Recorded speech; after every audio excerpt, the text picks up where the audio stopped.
It began like an ordinary afternoon, so quiet that nobody in the store could have imagined how quickly the silence would break. Keanu Reeves walked softly through the crowded aisles of a Beverly Hills supermarket, a place filled with rushing families and the hum of refrigerators. He wore nothing remarkable, an old t-shirt, worn jeans, sneakers that had carried him through years of errands. To most people, he was invisible. To Keanu, that was a gift. He carried a folded list, handwritten by his sister who was fighting illness, and every step he took was filled with care. He picked vegetables slowly, checked labels twice, and smiled at strangers without needing them to recognize him.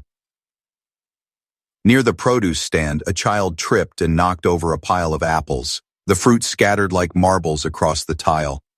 The boy froze, frightened by the noise, but Keanu bent down immediately, scooping apples with both hands, whispering, "It's okay, buddy, no harm done."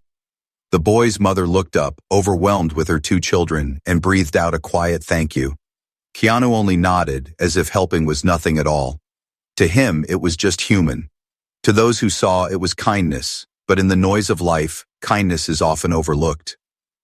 Minutes later, at the checkout line, another moment unfolded. A woman's card was declined and she fumbled through her purse with red cheeks. The cashier asked if she wanted to remove items. Keanu leaned forward gently and said, "I'll cover the difference." His voice was soft, but his action was solid. The cashier, Marcus, looked surprised. The woman tried to protest, but Keanu shook his head kindly. "It's no problem. We've all been there." She walked away grateful, clutching her groceries as though they weighed less now. Marcus gave a small smile. He didn't know who the man was, but he recognized sincerity. It should have ended there. A trip like Countell. Yes, others, small good deeds left behind like footprints. But destiny often waits where you least expect. As Marcus scanned the last item, two officers entered. Bradley Matthews, a broad man with clipped hair, and Jennifer Cole, younger but sharp with ambition. Their boots echoed louder than the hum of the store. Matthews's voice cut across the checkout area. "Sir, step away from the register." Heads turned.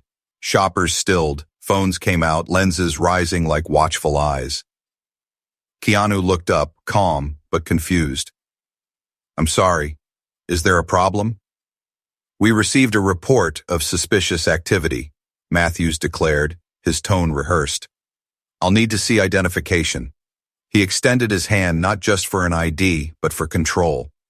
Keanu reached carefully for his wallet, slow and respectful, offering his driver's license. Matthews held it too long, squinting at the name as if it were a trick. Then he spoke louder than necessary. "Keanu Reeves."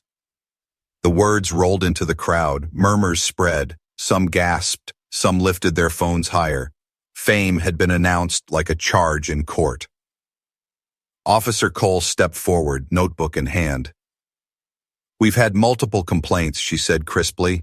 "Reports of you harassing female customers, following them, behaving erratically." The claims struck like thunder. Keanu blinked once, steady. "That's not true. I helped a child pick up apples. I paid for a woman's groceries. That's all." "That's your story," Matthews replied with mock suspicion. He turned to the crowd as if trying to build a jury. Some whispered doubt, others frowned. The room's energy shifted. Marcus, brave in a burst, spoke. "Officers, I was here. He was polite. He helped." Cole snapped at him. "Step back, sir, unless you want to interfere with an investigation."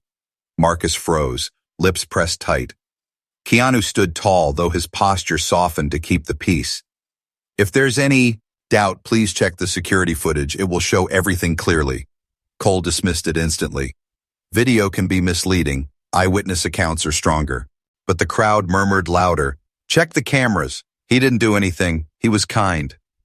The doubt began to spread like ink in water. Matthews pressed closer, his hand hovering near the cuffs on his belt. "Mr. Reeves, are you refusing to cooperate?" Keanu kept his voice level.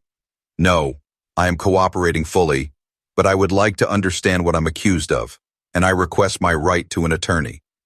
"Typical Hollywood," Cole sneered. "Think money and lawyers can cover anything." Keanu shook his head. "Requesting a lawyer is a right, not a luxury."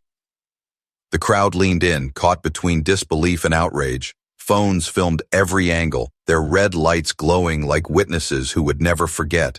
The air in the store grew tense, thick enough to choke. And then Matthews pulled out the cuffs. Gasps, shouts. A ripple of shock rolled through the aisle as the officer snapped the cold steel around Keanu Reeves's wrists. Cameras zoomed, capturing every second.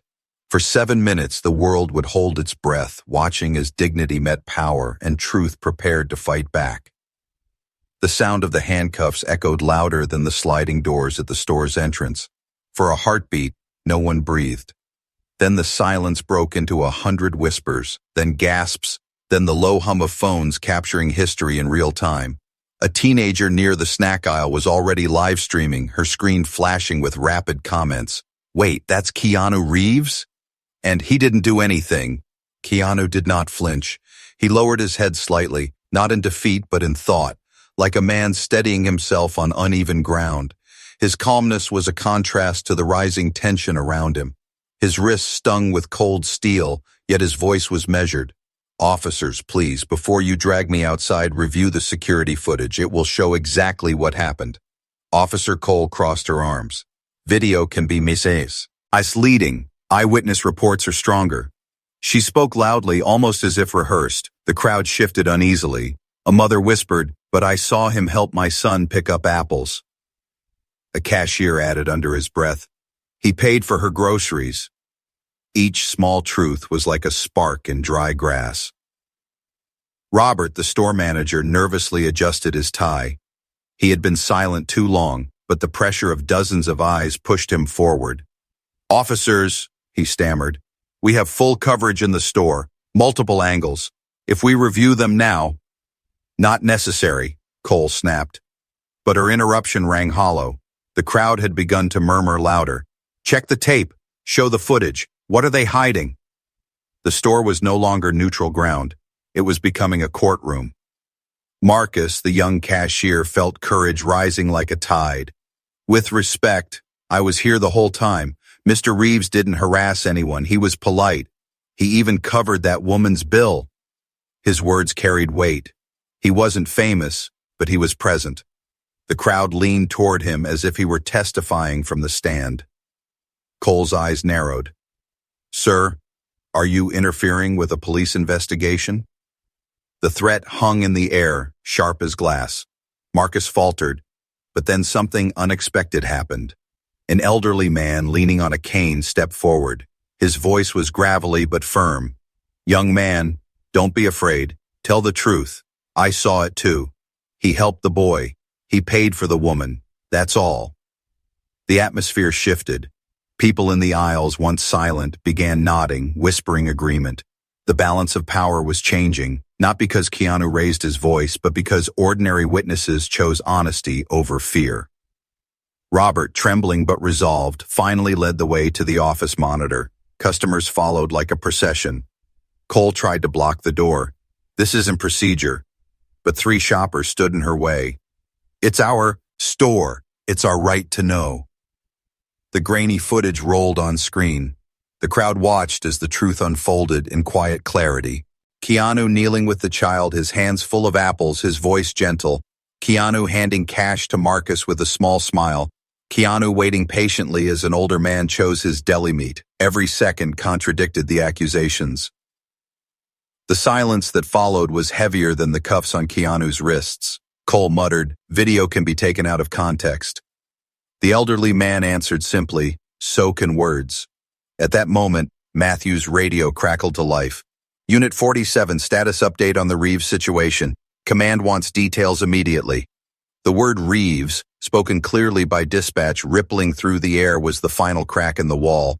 People exchanged looks. Why had command been waiting for this? Why target a man quietly buying groceries? Keanu raised his cuffed hands slightly, not in surrender but as proof. "There is no harassment here. There is only footage and witnesses who speak the truth. Please, release me." Matthew's grip on the cuffs loosened just a fraction. He felt the weight of every phone lens, every pair of eyes, and every second slipping into history. In those moments, the story was no longer his to control. The story belonged to the crowd.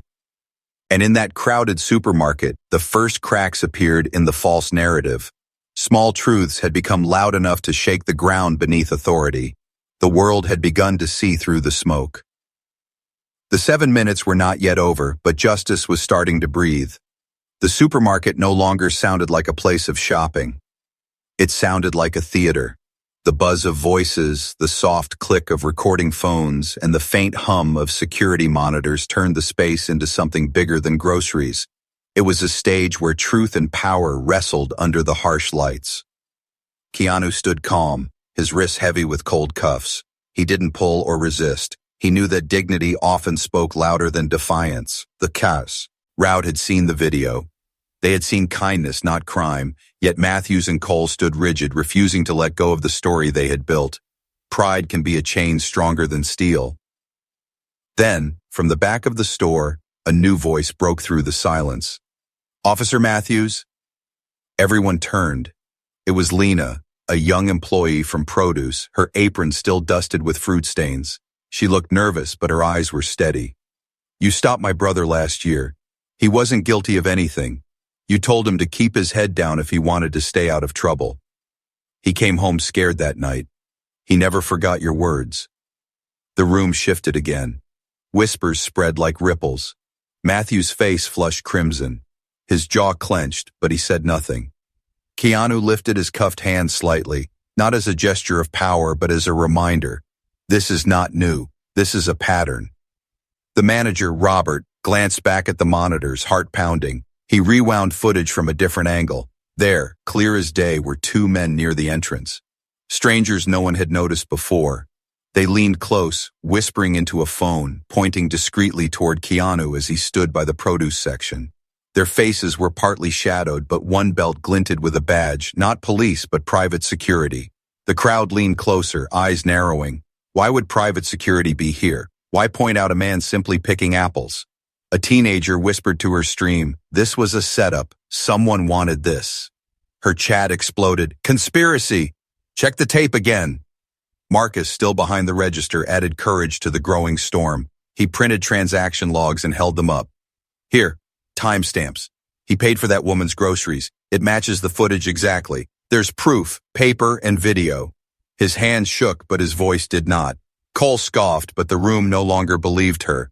The elderly man leaned, harder on his cane, his words cutting through the tension like steel. "You've accused this man without evidence.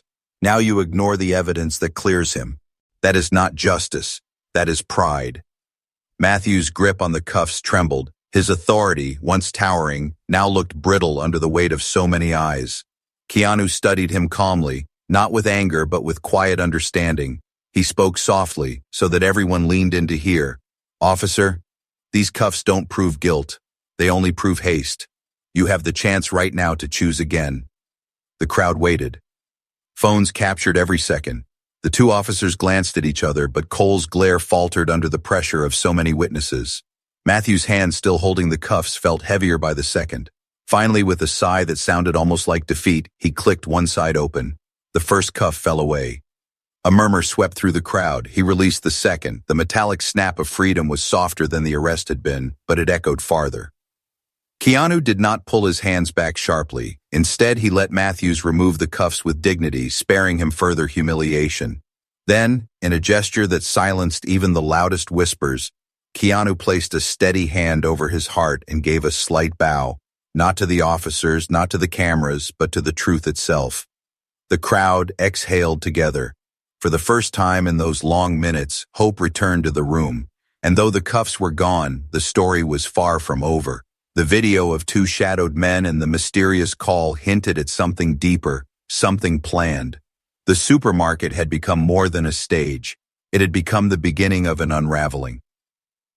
The 7 minutes still had power left to reveal. The supermarket air felt different now. Thicker, charged, alive with something larger than shopping lists or receipts. The handcuffs were gone, but the story was still chained to doubt. Dozens of phones had recorded every second, and those clips were already escaping into the digital world faster than anyone inside the store could imagine. A teenage girl leaned against a candy display, her phone live streaming to thousands. Her comments scrolled like fire. This is insane. He literally helped a child and a mother. Check the tape. Why won't they admit it? The footage spread across platforms in real time, each repost sharper than the last. The world outside had begun watching the same injustice unfold second by second. Inside, Robert, the store manager, tried to steady himself. For the first time, he found his voice firm. We'll share the security footage with both the police and the public. If the truth is here, no one has anything to fear. He was not a brave man by nature, but truth gave him courage. The employees looked at him differently now, not as a nervous manager, but as someone finally standing tall. Marcus, the cashier, slid paper logs across the counter like evidence at a trial. This is the receipt, he said, holding it for the cameras. Exact timestamp, exact register, exact act of kindness. He paid for that woman's groceries. His hand trembled, but his resolve did not. Customers clapped softly, not in celebration, but in agreement. Facts mattered more than accusations. The monitors replayed the side-aisle footage again. The two unknown men whispering, pointing, taking a call. This time Robert zoomed in further. The crowd gasped as the image sharpened. One man wore a belt clip with the insignia of a private security firm. The second man, his cap tipped low, gestured animatedly to a figure outside the sliding doors. The face became clear for a fraction of a second, an online influencer notorious for chasing clicks through scandal. The crowd murmured, anger simmering. This was staged. They set him up. Phones recorded the screen. The teenager's live chat exploded. Influencer clout chasing gone wrong. Exposed in 4K. The truth had become undeniable. Cole tried to shut it down. This is an official procedure. Security footage can't be trusted without proper chain of custody. But her words landed weak. The elderly man with the cane spoke up once more, his voice steady and sure. Young lady, truth does not need procedure to exist. It simply is. The crowd applauded softly, respectful but insistent. Keanu stood silent through it all. His calmness drew more respect than any argument could. When the applause died, he spoke, his voice quiet yet commanding. You have all seen the evidence. Not just of my innocence, but of something deeper. Someone wanted this moment to happen. Someone made the call. He did not point fingers or raise his tone. His dignity was louder than anger. Matthews shifted uncomfortably. His radio crackled again. Unit 47, update on Reeves' situation. Command requests clarity. The deliberate use of Keanu's name made the crowd frown harder. Why did Command care so much about one man buying groceries? Matthews pressed the mic but hesitated. His eyes darted toward Cole, then to the restless crowd, then back to Keanu. Finally, with the weight of dozens of witnesses pressing on him, Matthews spoke into the radio. Dispatch, subject cooperative, reviewing video evidence, no sign of disturbance, stand by. His voice was different, softer, humbled. For the first time, he sounded less like a man defending power and more like a man reporting facts. The crowd exhaled, but they weren't done. A chant began, quiet at first, then louder. Release the truth. Release the footage. The store had transformed into a courtroom, and the people had become the jury. Keanu turned to the officers. This moment isn't about me, he said. It's about how we treat each other. Evidence over rumor, fairness over haste. We can still walk out of here with dignity. The words struck Matthews like a lifeline. He closed his notebook slowly. Cole crossed her arms tighter, but even she felt the weight of eyes that no longer trusted her authority. The story had flipped. Outside Riwatham, porters were already gathering. Inside, the truth had broken its first chain. The 7 minutes were still ticking, but now the clock was counting down toward justice. The supermarket doors slid open, and sunlight poured in like a spotlight. Outside, news vans screeched to a halt, reporters clutching microphones. Word had traveled faster than tires on asphalt. Clips of Keanu's quiet arrest were already viral, shared millions of times. The world had begun to judge not with rumors but with recordings. Inside, the atmosphere had shifted from chaos to clarity. The crowd no longer whispered in doubt. They spoke openly, firmly, with the weight of truth on their side. We saw the footage. It was staged. Release the man fully. The voices blended into one steady chant. justice. Robert, the store manager who had trembled earlier, stepped forward. His shoulders no longer hunched. Facing Keanu, he said, "Mr. Reeves, on behalf of my staff, I apologize for not acting faster. The cameras should have spoken before the cuffs." His voice cracked, but it was honest. Employees nodded behind him. Marcus, clutching his receipts, added, "I'm sorry too. At first I stayed quiet. Fear is heavy, but truth is heavier." Keanu placed a hand gently over his heart and bowed slightly. "You both spoke when it mattered. That's enough." His humility made the crowd clap softly, not in celebration, but in respect. Then came the most unexpected moment. Keanu turned toward Officers Matthews and Cole, the same people who had bound his wrists. He did not glare, did not spit words of anger. Instead, he asked, "Will you walk outside with me?" Matthews blinked, stunned. Why would you want that?" "Because I don't want the last image on these cameras to be us against each other," Keanu said. "Let it show we chose dignity." It was a choice that turned the entire store into silence again. Matthews hesitated, guilt weighing heavy on his frame. Then slowly, he nodded. Cole looked conflicted, her pride clashing with the undeniable truth, but she followed. Together they walked to the sliding doors. Outside, the flash of cameras lit the sidewalk like fireworks. Reporters shouted questions, but Keanu raised his hand softly. His voice carried without force. "Please, let me speak for a moment." The crowd outside quieted. Shoppers spilled onto the pavement to listen. Phones streamed live to millions. Keanu's words were simple but carved deep. "Today I was accused without proof, but because strangers demanded fairness, the truth was seen. That matters more than any name or reputation. Evidence over rumor, kindness over pride. If you stood up today, thank you. Tomorrow, stand up again for someone else." The world watched a man who had every reason to be angry, yet chose grace. His message spread faster than the clips of Handcuffs ever could. In comment sections across the internet, people typed the same phrase, "Respect everyone." As the crowd applauded, the influencer responsible for sparking the false call lingered at the edge.